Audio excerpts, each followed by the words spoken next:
This episode is brought to you by Tic Tac. Close your eyes and take a ride with new Tic Tac Citrus Adventure.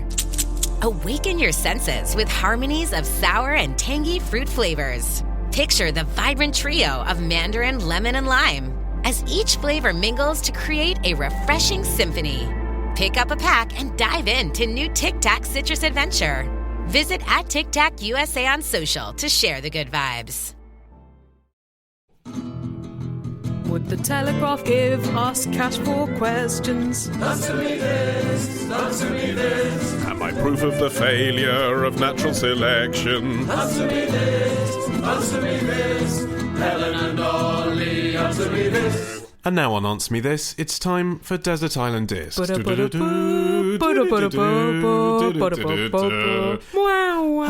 I'm Kirsty Young, the breathiest Scottish person in the world.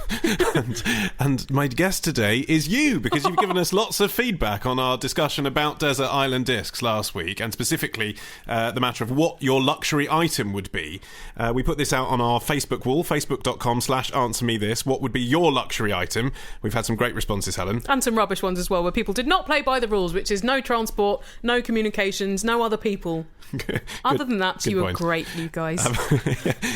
That's always the case on radio, though, generally, isn't it? When they say, we've had some brilliant responses, and then they read some out. You're absolutely right. The implicit thing is always some of them were really crap. Well, here are some of those responses. Alex says that he would bring jammy wagon wheels as his luxury item. I'm not sure they would really taste that great with raw fish, which is the thing that you're going to be eating most of the time. And brine. But they don't taste that good anyway. As an adult, if you go and eat a wagon wheel, it does not taste like the wagon wheels of your childhood dreams. But the thing about wagon wheels is they don't ever seem to biodegrade. I think they're contravening the raft-making materials rule by taking wagon wheels. Yeah, they are buoyant. Well, Robert has really thought it through, though. He says he would bring as his luxury item either a solar-powered GPS distress beacon or a flashlight. Smart man. Either a life of solitude or immediate rescue. Yeah, and also someone called Wayne said he would take all the drugs. It was a reasonable response. And Luce has said that she would take a lifetime supply of jalapenos. Jalapenos.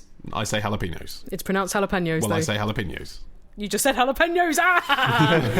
Well, that would make eating sand and bits of seashells a little bit more appealing, I guess. Hello, Helen and Ollie. It's just George from Camberwell. Helen and Ollie, answer me this. You know that station between Baker Street and Edgware Road on the Bakerloo line? How the hell do you say that name? Well, I am going to go on the authority of my friend Alex, who is the only person I know who regularly uses that station, and he would say Marylebone.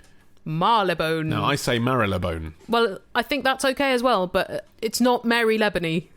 Now, the thing is, though, it is named after a church, isn't it, with Mary in the name? That's right. St Mary Le Bourne. So, although it's wrong, it is legitimate, or at least completely sympathetic, why a tourist would say Mary Le Bourne. Yeah. And I think actually that makes more sense than Marylebone, but it's not up to us, is it? Like Holborn, what's happening there? Oh, God, the tube network actually is a minefield for foreigners, isn't it? Don't say that, they'll think if they step on it, they'll explode. But, like, Leicester Square, we all know how to say Leicester, but it looks like Leicester. Imagine if you went to Oxford Circus expecting da da da da da da da, and all you've got is those people proselytising. But, you know, actually, if you look at the logical way to pronounce, Holborn, Chiswick. Well, Holborn's another river, Bourne being river. Yeah, so that's the bone in Marylebone. Yeah, Mary Le Bourne. It's the Tyburn River which went to the gallows in Marble Arch. Because it's got bone in it, it does sound a bit sexy, doesn't it? And we always, me and my mates, when we played Monopoly when we were teenagers, when you got that chance that said, take a trip to Marylebone Station. That was about the sexiest thing that ever happened to you back then. It was the closest thing you got to third base.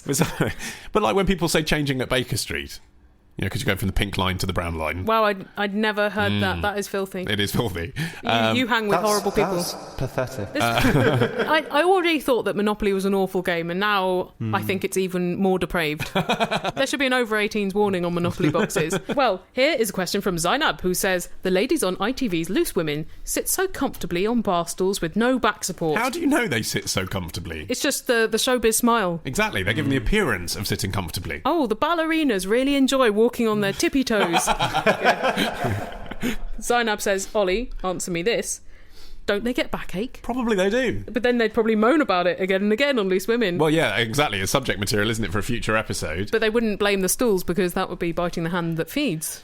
Yes, I think that's right. I mean, it's like they attack celebrity culture, and yet many of the Loose Women, they all look 20 years younger than they did 20 years ago. So clearly they've had some of the work that they're there to attack. They have a desk in front of them that they can lean on. I think That's sitting on a backless chair when you can lean forward against something is not that uncomfortable. What I would find uncomfortable if I were a presenter is sitting on a high chair, like the kind of thing that people have at breakfast bars. Yeah.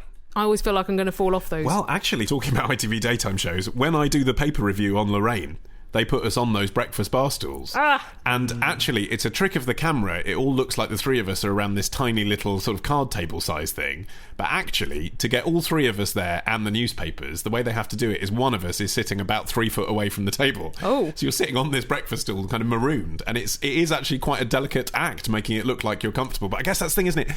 All TV kind of is. I also didn't like it when I used to do paper reviews on Sky and they transferred the set from being desk-based to being a low sofa. I felt that was way too casual. Exposed. Very exposed, yes, and you couldn't really make a shield of the photocopies of the newspapers either. Yeah, well, nowadays, you're not even supposed to have the photocopies on. You're supposed to look behind you at the big plasma screen as if that's how we all read our newspapers. No wonder the newspapers are going down the shitter if that's the only way you can read them, by looking behind you at a plasma screen and hoping that there is one there and it's displaying the paper of your choice. That is pretty much the future, isn't it? If you got a question, email your question to answer me this podcast at googlemail.com. Answer me this podcast at googlemail.com. It's great.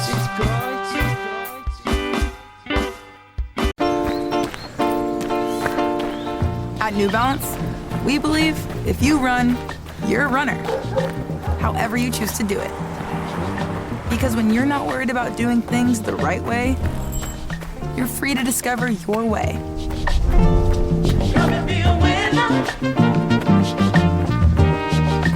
And that's what running's all about. Run your way at newbalance.com/running. Well, last week we were talking about the popular liquid Coca-Cola. We bloody were. We got some very excited feedback from people who had found their names on bottles and some who hadn't. Some were passionately defending, weren't they, why they were excited when a friend of theirs had bought them a bottle that they could share. But, we just see that feedback, listeners, and we just think, well, you're working for the man. What are you going to get an office at Coca-Cola if you like them so much? But if you loved us talking about Coca-Cola last week, maybe you'll love this question about another sugary liquid, Red Bull. Oh, right. It's from Angel from Hamilton in Ontario, who says, Ollie, answer me this.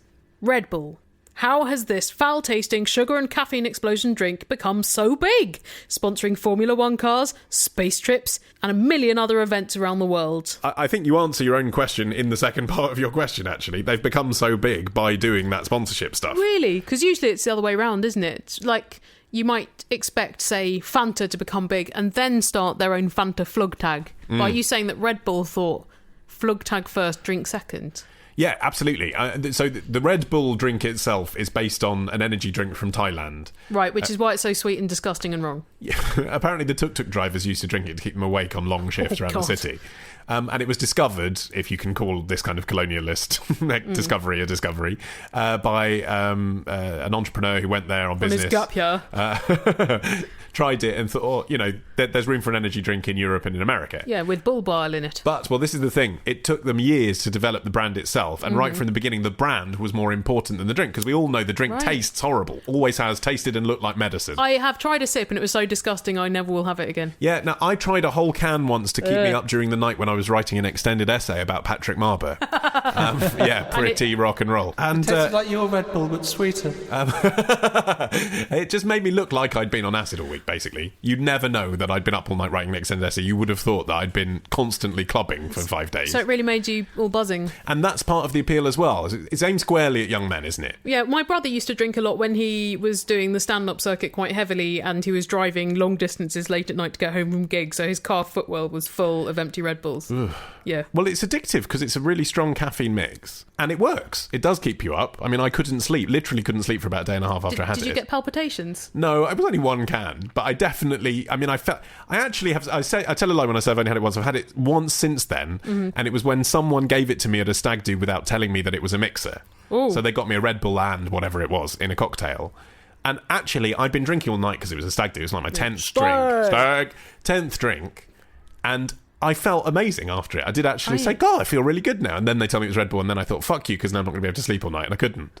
Right. And I'm really sensitive to it. So it's really like a mood enhancer. Presumably if you drank Red Bull more often than once every 10 years, then the effect might become a bit more diminished. It's such a joyless drink. Like to me, obviously not. Ollie felt great. To me, I did feel good. Vodka and Red Bull just says, I just want to get smashed. I don't want to take any pleasure in it. I just want to make sure I'm up for long enough to drink more booze and drink booze now. A lot of people subscribe to that philosophy, do they not? Really just because it's not you, Martin. That's the depressing Yeah, but they might find what you're interested in depressing. They might find a Twin Peaks marathon depressing. The things that you like are different. They are idiots. They might think a man who wants to sleep 16 hours each day at weekends is depressing. But it's just a classic cocktail of uppers and downers, isn't it? Vodka, Red Bull.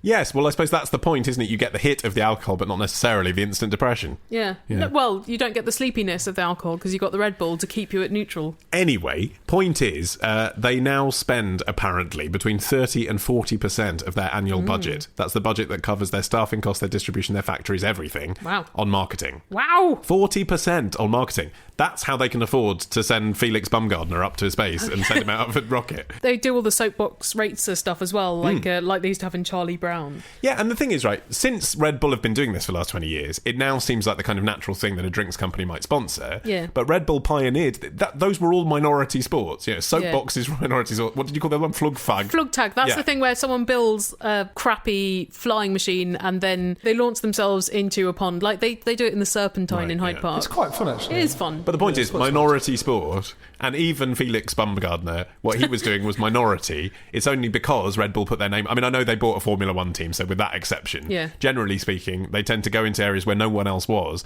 and that event on that scale exists because of Red Bull. Right. So it's not just they're leapfrogging on the back of someone else's marketing. They create these whole events which embody their brand of, like, go out, do it, gives you wings. It's a bit of a risk, though, isn't it? Like, if you're spending all this money sponsoring stupid sports and your drink doesn't take off, then you've really wasted a lot of money, and then you're left with a vat of really disgusting liquid. But I think they've shown that it really doesn't matter what the drink tastes like if the brand is right. And it really doesn't. It's not about the taste, is it? Yeah.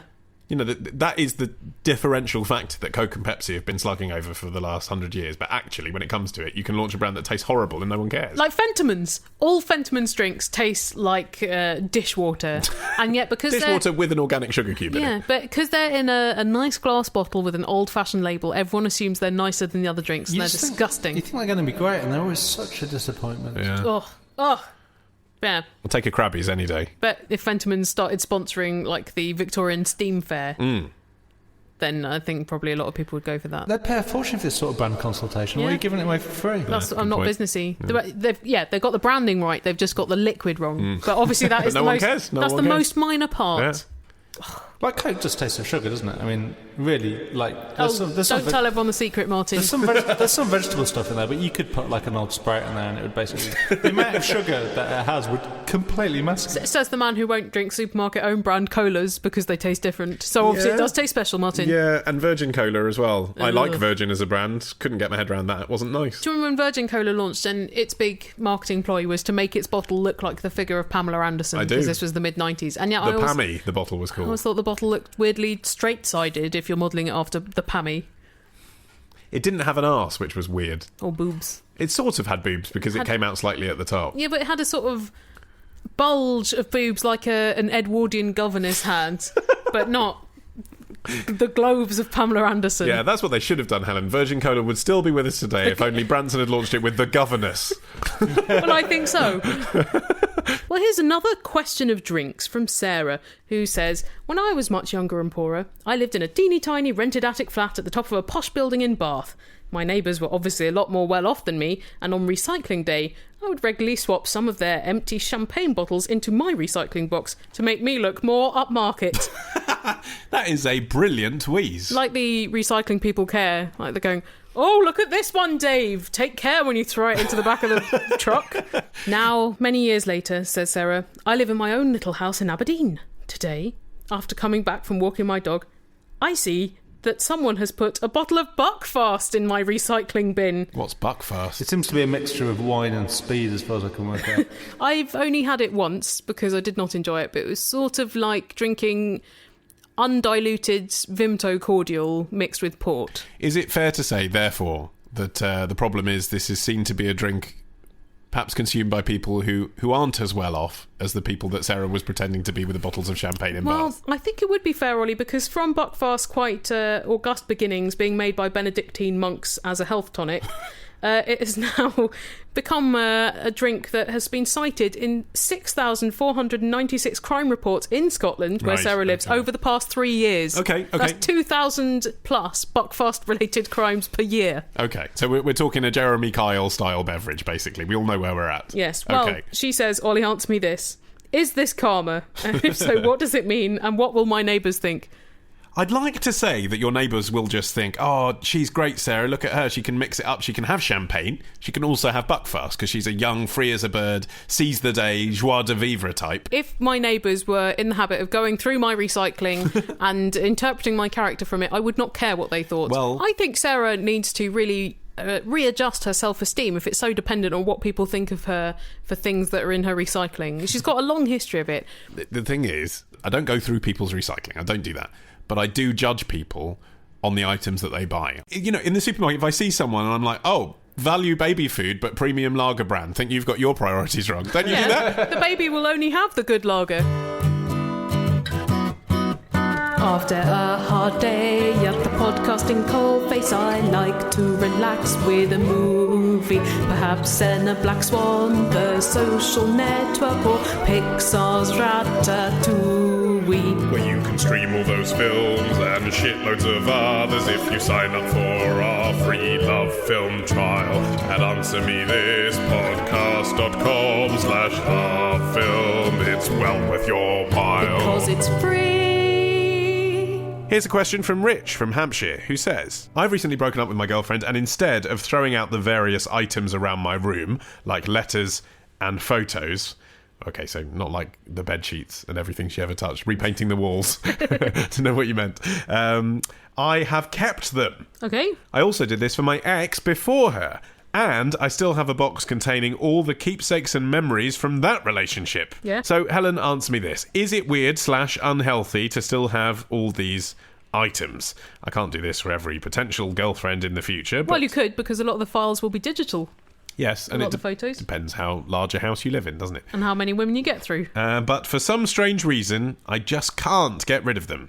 And if I do keep them, is it something I should make a potential partner aware of, or should I keep them hidden in the bottom of my wardrobe? Well, I wouldn't keep them on your bedside table, but I don't think you need to make a big issue of this. I've got a box of letters and small mementos of my ex-boyfriend that I went out with for 3 and a bit years, and I haven't looked at them since I first got them, but I think it would be weird to throw them away because, you know, what if I want to look back at the museum of my life when I'm old? No, it's a significant part of your life, isn't it, a relationship, and your future partner will understand that in the right context. Yeah, it just doesn't feel right to throw them away, and, you know, you can regret throwing them away, so don't do that to yourself. It might not have as much sting later as it does now, and then you'll think, oh, I shouldn't have got rid of those things because it would just be a nice little memory rather than a token of pain. Behaving as if you have no romantic history is kind of strange, as much as I understand why a current partner might feel uncomfortable or upset by the presence of those items. To sort of completely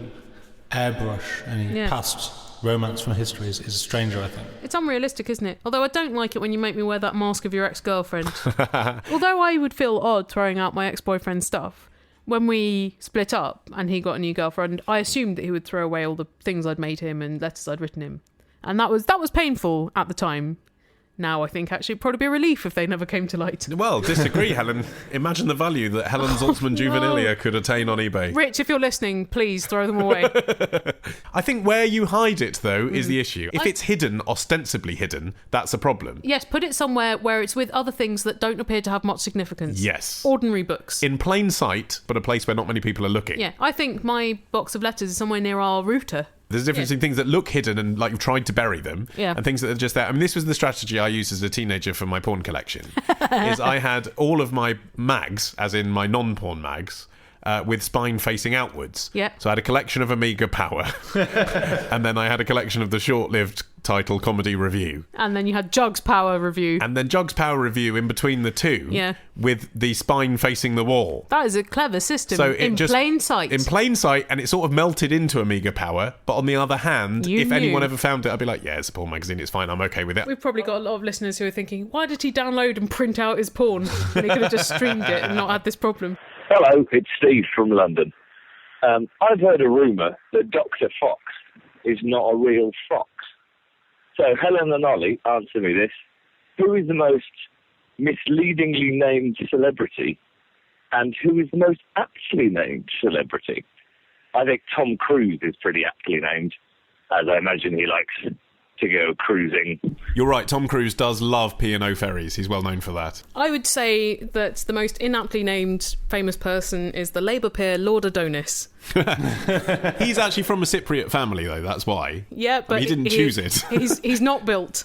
He's not, no, that is true. I would say that the most misleadingly named celebrity would be Philip K. Dick, because he writes sci-fi rather than porn. Well, didn't sound like he was a dick, really. Just someone with mental troubles, experimented with a lot of drugs. Similarly, Peter O'Toole doesn't sound like a tool. Sounds like he's quite a sound guy. Well, I don't know. He's probably a bit of a tool because he was a drinker. Most heavy drinkers do exhibit some very troubling behaviours to their loved ones. Yeah, I'd say Nick Ferrari as well. Oh, He's not a Ferrari kind of guy. He's No. more of a kind of big old Rolls Royce kind of guy, isn't he? I just seem to have like one of those Japanese knockoff of Like the a Italian Lexus or sports something. cars, Yeah. like Mazda type thing. Yeah, but I think we all know it would be comfortable. I mean, it would have to be accommodating for a larger man. He is a larger man. It'd be a big car, yeah. Big car, expensive, but not a Ferrari. Well sprung, good Not a suspension. Yeah, well, Emma Stone, the actress, she's not made of stone. She seems very vivacious. good point. Here's a question from Harry in Watford who says, Helen, answer me this. What the frick is going on with helium? I recently went to a local card shop to purchase a helium balloon for my niece's birthday. Yep. Textbook. Standard. But when I got there, found a sign saying there was a global helium shortage and that they wouldn't have any in for a few weeks. I then went into Clinton's, who seemed to have plenty of helium. So what was going on? Was the little shop telling the truth? And maybe, due to the shortage, they couldn't afford the sky-high prices. Sky high. It's good, isn't it, with helium? Yeah. And only big corporations like Clinton's, who actually went bust last year, can afford it. Oh, they are doing super well. Actually, maybe they did spend all their money on helium. And where do they even buy their helium from? Helen, answer me this. If there is a global shortage, will helium balloons soon be a thing of the past? Well, yes, there are people lobbying for that because apparently there is a global helium shortage and they use 8% of the world's helium at the moment for helium balloons and they really need it for MRI scanners and other scientific essentials. That is a conundrum, isn't it? Oh, what should we have? The balloons for the What's people more in important? hospital or finding out what's wrong with them? What's more important? TGI Fridays or brain cancer? Yeah. And yet, you can kind of think, oh, don't spoil our fun. It's only Yeah, 8%. well- If you stop using helium, you still get ordinary balloons. Where's helium from? I wasn't aware that helium was like mined at all. I thought you could make it. It is in the air. Right. But it's usually the byproduct of natural gas, and apparently production of that is down. And also, it's because in the 90s, America, which had a huge stockpile of helium, started selling it off at rock bottom prices, thinking, Rock bottom, sky high. yeah, we'll always be able to get more helium. And that meant that people were not that bothered about collecting helium, so they just let a lot of it go to waste. Drift off, and now they're kind of stuck for where they're going to get the helium from. And NASA uses it. They use it for wind tunnels. It's very useful, but people have been a bit slapdash about it. Helium's very light, so it just Just goes. disappears out of the atmosphere. Unless you capture it in a balloon and then put it in an MRI scanner for later. So why do we think that the small shop didn't have it but Clinton's did? Was Clinton's Well- being irresponsible, or do they perhaps have the buying power to have a bigger stockpile? I reckon they've got a stockpile. Yeah. I reckon that when they use their last helium, then Clinton's will finally disappear. I was more surprised to find out that Clinton's is still going I know. than I was to find out there's a global helium shortage. But their business is based on the fact that people will always be lazy and people will always have birthdays. I feel a bit sober about the whole helium issue. Here's a question that will cheer you up then, Okay. Ollie. It's from Ellie, who is from Bangor in Northern Ireland, and she's 22. Right. She says, Ollie, answer me this. You know the expression, dressing to the left or dressing to the right? I do. It's about cocks. What does it mean? It's about cocks. It's about which trouser leg you put your penis down. That's right. Because you've got one that is the length of a trouser leg. Martin blushes and just nods quietly. It's about which shoe will be providing you sexual stimulus that day. Martin has to wear a bride's train behind him just to cover up the fact that his head is dragging along the ground. I might have to rephrase your question for you, Ellie. As Ollie answered me this, how have I got to the age of 22 without knowing this very basic expression? Yeah. I mean, I don't think all dongs swing one way or the other. Some are central, aren't they? Really? Perhaps Ellie's experience of boyfriends is they've all got bang-on penises. I think that is going to be very unusual. Like a spirit level. Because, like, the seam of your garments is going to get in the way. Yeah, And that's also, true. You have to choose one or the other, even at the top end. What pair of knackers is perfectly symmetrical? I think I think testicular symmetry is quite a big factor in this, actually. Right, yeah. Because it leans you one way or the other. Yeah. I mean, there might be more room on one side. Right. But I think if you're trying to wear pants, how can you aim for symmetry? How? So did most men have a preferred side, or is it? Do they just do they alternate depending on the day of the week? Do you? You're a man. I have a preferred side. Yeah. In your sample group of one, you prefer a side. Ollie, do you prefer a side? No. I don't think about it. Right, you can go either way. You're very laid back about these things. I'm quite conservative in these matters. Right. Yeah. If chafing's happening, I'd prefer to squish and direct upward than choose a trouser leg. Well, yeah, but that's what us physicists would call a point of unstable equilibrium. So it's stable, but then you're going to break the symmetry at some point. It's going to fall to one side or the other. Thank you for putting educational gloss on this ridiculous question, Martin. Actually, there's been this recent trend for the drop crotch trouser, as worn by Bieber and Kanye West and people. It's where essentially your trousers sag down to your knees, so you could just... Our kids have been rocking that for the last 10 years anyway, haven't they? My dad's been rocking it since the 60s. So that would mean you didn't have to choose a trouser leg. You could just swing free. Maybe that is why people like it, even though it looks stupid. It looks like Bieber has shat himself. I'd be concerned that the pendulous motion of my penis would knock the earth off its axis, though, if that started going. This question like the Millennium Bridge has made Martin a real braggart. Well, after yet another penile section of Answer Me This, I feel I must apologise to Melvin from Israel, who says... When I listen to Answer Me This, I'm usually doing so with headphones whilst pottering in the kitchen. Right. My kids, aged 11, 8 and 3, are often in the adjacent room and hear me laugh out loud at your material. Thank you, Melvin. Okay. I'm not seeing a problem so far. Occasionally, my eldest has asked, "What's so funny?" Now I see the issue, yeah. And I'd like to stick an episode onto his MP3 player to show him. However, clearly not an episode that begins with the etymological investigation of the phrase dick bag or the ruminations about the difference between a sleeve and a condom. He's got to learn about the differences between sleeves and condoms sometime, though, Melvin. It might as well be through us. Anyway, Melvin says, "Ollie, please answer me this. Is there an episode or two of Answer Me This which is kid-friendly, or even kid-friendly-ish?" That's really tricky because, yes, there is. Almost certainly, because we've been doing hundreds of these. But trying to remember which ones where we didn't talk about issues like dick bags is quite hard, because there's usually some sort of deviation into the sexual, isn't there? Even if there isn't, because some episodes have been so clean that I've even considered removing the explicit tag on them on iTunes. Yeah. However, there might be a couple of swears in there. So if you think clean content but with the occasional bit of ripe language is all right for an 11-year-old, because they're quite worldly 11-year-olds, then maybe that would be all right. But if it's swears and rude content, I think in episode 59 we, on a similar plea from a parent, did a swear-free episode. We did a swear-free episode, which basically meant Martin isn't in it at all. He has very limited vocabulary. In fact, I think Martin was in it less than in the episode when Martin actually wasn't here and we filled him in using a machine. Because of you, Melvin, I'm going to introduce a child-friendly tag on our episodes, because I think to ascertain whether you think they're suitable for your child, if you browse through the posts about the episodes on our website, then you'll see whether they contain tags like sex or filth or yuck, and maybe steer clear of those episodes. I'm just going to put child-friendly on the podcast, Melvin. So there will be 259 untagged episodes thus far. But if anybody who is a keen listener and has been cataloguing all of our stuff wants to let me know which ones are suitable for 11-year-olds, then let me know and I'll put up a list for you. Fine. Good idea. Yeah. Also, by the way, if you want to listen to episode 59, the swear-free episode, or indeed every episode from number 1 to 120, including our guest episodes with Pappies and Josie Long. Wow, retro times. Yeah, lots of stuff behind there, and our 100th anniversary edition. Oh, crikey. Oh, that was amazing. There's lots of good stuff there. Yeah. You can buy those classic episodes on our website, answermethispodcast.com. Or you can get them on iTunes as as well, if you like, an impulse purchase. And our website, of course, is the place to go to find out the details of how to send us a question, which you will want to be doing, because after next week, we are having a 3-week break. Yes. Yeah. Ollie's got to move house, Martin's got to go to a conference.